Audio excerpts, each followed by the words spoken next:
Messining asl ismini bilarmidingiz? Leo Messining asl va to'liq ismini siz hali eshitmagansiz. Aniq, hozir ma'lumot beramiz. 8 karra oltin to'p sohibining to'liq ismi bu Lionel Andres Messi Cucitini. Uning asl ismi esa Luis bo'lgan. Keyinchalik ko'cha-ko'yda o'yin davomida sheriklari va murabbiylari uni qisqartirib Lionel yoki Leo deb chaqira boshlashgan. O'z-o'zidan Luis keyinchalik asl ismi bilan emas, balki boshqa nom bilan mashhurlikka erishdi. 1987-yilning 24-iyunida Argentinada tavallud topgan futbolchi ko'plab futbol mutaxassislari, jurnalistlar va futbol yulduzlari tomonidan barcha davrlarning eng yaxshi o'yinchilaridan biri deb tan olingan.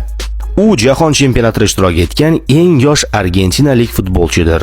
18 yosh, 11 oy 23 kunligida Messi 2006-yilda Argentina terma jamoasi safida jahon chempionatida debyut qilgan va mamlakatning turnirdagi eng yosh futbolchisi sifatida tarixga kirgan.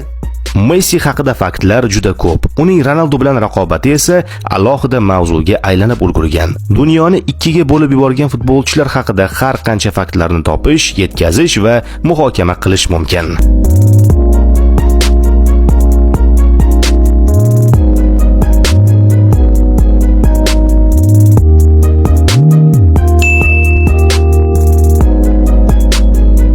Yanada ko'proq xabarlarni bilish uchun Futbol dunyosi kanaliga obuna bo'ling.